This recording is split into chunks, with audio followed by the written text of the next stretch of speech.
It seems more and more that this world just gives us um, more problems for our children, trying to, especially in the Western world, trying to just make it more adapt to gambling and problems. And something I didn't know about, something about this LABUBU dolls. So figured let's dive in and listen and get knowledge about this.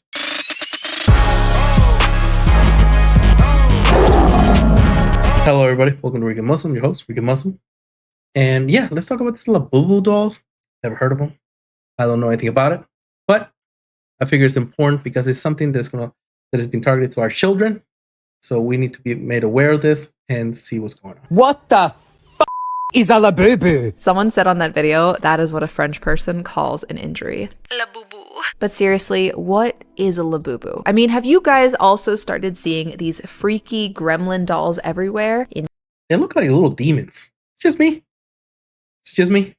Stores, online, hanging from people's bags. These plush toy monsters that are popping up everywhere are called LABUBUs, and I had no clue what they were until you guys started commenting about them in my recent video on the downfall of Stanley Cups. For some reason, I had read the word LABUBU in comment sections before, but I thought it was a type of dress that was sold at Lululemon. It wasn't until you guys started telling me to make a video about the rise of LABUBUs that I finally Googled them and I saw this. Since then, I have had so many LABUBU videos pop up on my feed, including this one where people shared how much money they have spent on a single LABUBU doll.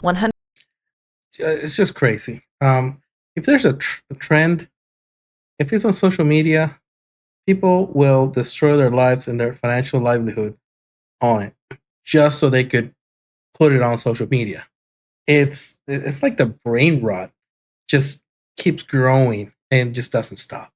$130, $150 in a 3-hour drive, $325. As a reminder, this is how much folks are spending on a single one of these dolls. So what gives? Why are these weird little dolls suddenly everywhere? Especially when so many people who love LABUBUs admit to thinking that they were really creepy at first. I say, let's talk about it. Let's talk about what caused the insane rise of LABUBU dolls, the psychology behind our obsession with collecting trinkets like them, and whether LABUBUs have any chance of really lasting in our culture that is obsessed with micro trends. I'm gonna say it's probably some type of influencer, because if an influencer talks about it, I mean, people just do it. I swear, if it becomes a trend to jump out of a cliff, we will lose an entire generation. So let's start with the very rise of LABUBU dolls and how it happened. Also, before we even go there, what are these things? For those who don't know, LABUBU dolls are small collectible figures made by the Chinese toy company Pop Mart. They're part of a larger art toy universe and were designed by artist Ka-Sing Lung, whose characters tend to lean into a mischievous, offbeat type, thus the nightmarish, toothy smile that these LABUBUs have. And despite looking like an Ewok had a child with a Furby in the Smile cinematic universe, LABUBUs have gained a massive following, especially among Gen Z. According to Wikipedia, the frenzy first kicked off after Lisa from the K-pop group Blackpink was spotted with a LABUBU keychain on her bag. The obsession. Yep, called it. Yeah, that's all it is. You just need some type of influencer. That's it. That's all you need to know. That's it. Yeah, if an influencer literally starts having satanic rituals and markings all themselves, an entire generation will follow through. Has only grown from there. People are turning into LABUBU collectors, and like we just saw, people are down to spend hundreds of dollars on these monsters. There's limited edition ones, vintage ones, LABUBU blind boxes, and those are actually a critical part of the strategy. See, LABUBUs have benefited from many of the same marketing tactics that made Stanley Cups go viral last year. Think of the limited edition drops that we saw with Stanley Cups, or that we've seen with brands that have been revived like Crocs. We now see the exact same thing happening with LABUBUs. Why? Because it creates this feeling of scarcity. Like you have to go out and buy more or you're gonna miss out. If you haven't already, watch my video on how FOMO culture keeps us poor to really dive deeper into that whole topic. And it's the same. Really is. I mean, golly, this generation, like Gen Z is cooked. Golly. If it's a trend, I'm telling you, they will do anything and everything to be a part of it. Because if you ask them, anybody, Jesse, to think with their own brains, I think their brain, I mean, I think they might have a stroke. Same thing with blind boxes. Not knowing what's inside creates this sense of excitement. There's a psychology concept called variable reward systems, and the idea is that we get hooked to activities that provide us unpredictable rewards. When we don't know if our blind box is going to have that special LABUBU that we want, we are flooded with anticipation and desire, and when we open the box, we either get disappointment that feeds more into the desire, or we get this rush of pleasure for having the LABUBU that we want, and then it feeds right back into desire. This leads to many just buying more and more blind boxes so that they don't miss out on the item that they really want. Now, It's called gambling. That's all it is. It's called gambling. we'll dive more into the psychology of collectibles as well, but it's important to realize that what's driving the LABUBU obsession right now is not new. It's not new, but it's certainly effective. Recently, it was reported that London's fashion retail scene was reselling certain LABUBUs for $1,000. And the LABUBU rise has led to Pop Mart beating profit expectations and making $427 million in 2024, which seems like a ridiculous amount of money made by just selling monster dolls. But it's less surprising when you realize how many LABUBUs people are buying. Armies of these expensive gremlins. And while of course people can spend where they want, it does strike me as really crazy to spend so much money on dolls that are likely going to be out of style, out of fashion in just a year. And then what? It's gonna be clutter, it's gonna be trash. There isn't a utility to LABUBUs beyond being a LABUBU. Oh yeah? Says who? I, for one, love my LABUBU. Oh geez, it's my arch nemesis Hat Kara. It's the version of Kara who is awful at money and spends way too much on hats. And LABUBUs now. I am a LABUBU gal. Of course you are. But come on, you have to admit that LABUBUs don't have a real functional use. I mean, they're just a status item. Like when this craze is all done, what are you gonna do with all your LABUBUs? Are you gonna stitch them up and sleep on them? You know what, maybe I will, okay? Who's to say that 300 LABUBUs all stitched together wouldn't make a very comfortable mattress? Yeah, I guess I'm glad and I'm happy that people call me a boomer, and because I'm not stupid with my money. I'm kind of happy. Especially when every time there's a trend or something on there, people ask me, and I have no idea what you're talking about. Yeah, so I don't have any social media at all. I'm really kind of happy about this because yeah, this is all stupid. I'm glad I just spent most of my time praying. Think if you really wanted a comfortable mattress, you would go with something like Birch Living's mattress, which happens to be today's sponsor. Wait a second, did you just set me up for a brand segment? I did. I needed a way to get you to stop talking about LABUBUs for a minute. Plus, I wanted to talk about what is literally one of the comfiest mattresses I have ever owned. So I recently switched to Birch Living mattress, and genuinely, it makes me so excited to go to sleep right now. But you could get mattresses mailed to you now? I'm not gonna lie, I didn't know. I've been going to stores and stuff. Might be something to look into. Because of how comfortable I feel. The mattress is plush and breathable, and I feel like I have less back pain now. I specifically used to wake up with this lower back pain when it was around my time of the month, and I just accepted that as part of life. I figured that was normal, but I have yet got big in the first place, and the psychology behind why their scarcity-driven marketing is so effective. But what about the psychology behind why people are obsessed with collectibles in the first place? I mean, this isn't the first time that we have seen a trend like LABUBUs grip the public attention. We have seen Smiskies before, something I covered in my de-influencing your holiday wishlist video. We've seen Sunny Angels, which I don't like at all. They look really creepy to me. We've seen Jellycats and Squishmallows, and back in the day, we saw Beanie Baby collections running this. The only thing I know of is Beanie Babies, and I never bought a single one. Yeah, I didn't know anything else. I didn't know all those trends. Pretty happy. I'm like, what? We're just dumb. And then they complain that they don't have any money. I don't understand. Oh, the economy's bad, inflation. Maybe you're just stupid. What? Has anybody thought about that? Maybe you're just a stupid person? Maybe?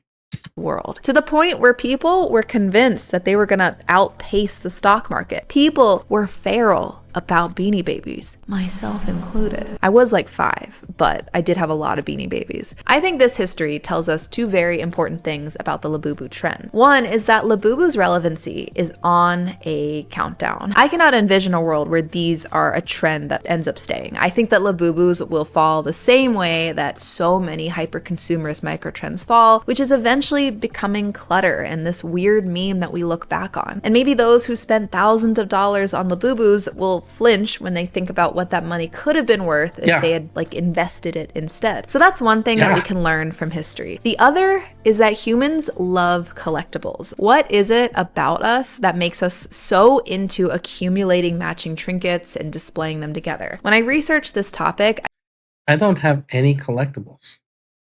Am I weird? I don't have any collectibles inside.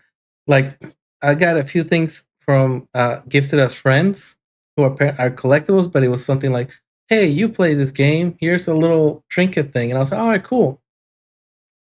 That's it. I haven't spent a single dime on collectibles. I might be broken. I might actually be broken.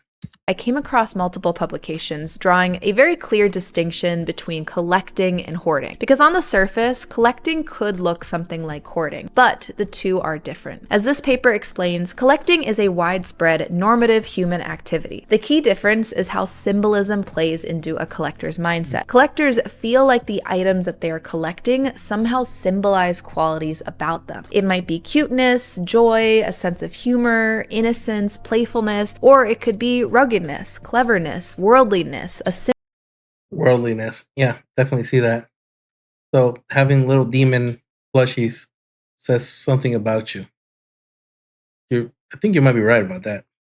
Symbol to show that you're intelligent and you have depth. For LABUBUs, here is my read on what people are subliminally trying to express about themselves when they have one. Looking at a LABUBU, there's this contrast that's going on, right? Ignore the face and you have this cuddly, adorable figure with cute clothes. How can you ignore the face though? And now you're looking at something a little more off-putting. It's mischievous, surprising, it has a slight edge to it. So think about what that ends up communicating. If you're collecting LABUBUs and therefore they're meant to represent a certain part of who you are, what are you trying to message? I think it's that, hey, I'm a cute person. I can look adorable and fashionable and tiny, but... Or maybe that you're just dumb. I mean, you're dumb and you're buying little demons and you're dumb. You don't even respect your own money. I mean, is there anything else? Put a comment below. Is there anything else? Like, it just seems like you're just representing that you're just a dumb person.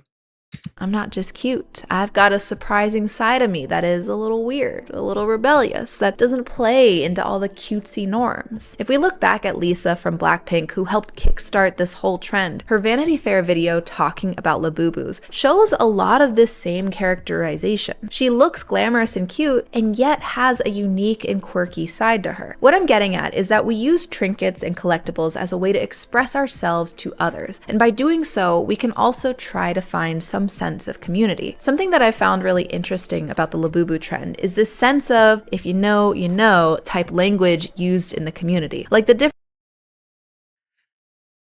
People are dumb. People are dumb. The West is cooked. The West is cooked. I mean, there's art, music, dance, writing, poetry.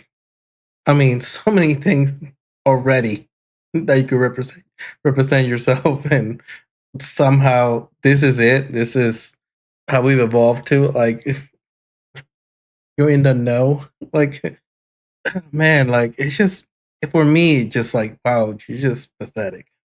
Differences between a LABUBU and a LAFUFU, which is the term for a fake LABUBU, it creates this language within a subculture that, if you know the language, you feel this deeper sense of belonging. I think that's why people also start getting more attached to these monster dolls once they're familiar with the lore. You feel like you're part of a community with its own set of references and inside jokes that no one else can understand. The last force that I think is helping fuel the LABUBU craze is, interestingly, an economic one. There's this economic idea idea called the lipstick effect, and this refers to the phenomenon where during economic downturns or times of financial uncertainty, people spend on small luxuries that make them feel good. Instead of splurging on big ticket items like vacations or designer bags, they'll opt for more affordable indulgences like a Isn't that just called doom spending?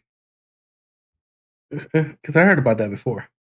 Oh, economic uncertainty, man, it's hard to pay the electric bill. I know. I'm going to use that money instead of paying the electric bill to buy nonsense, and then I'm going to complain about the electric bill. It just all sounds like stupidity.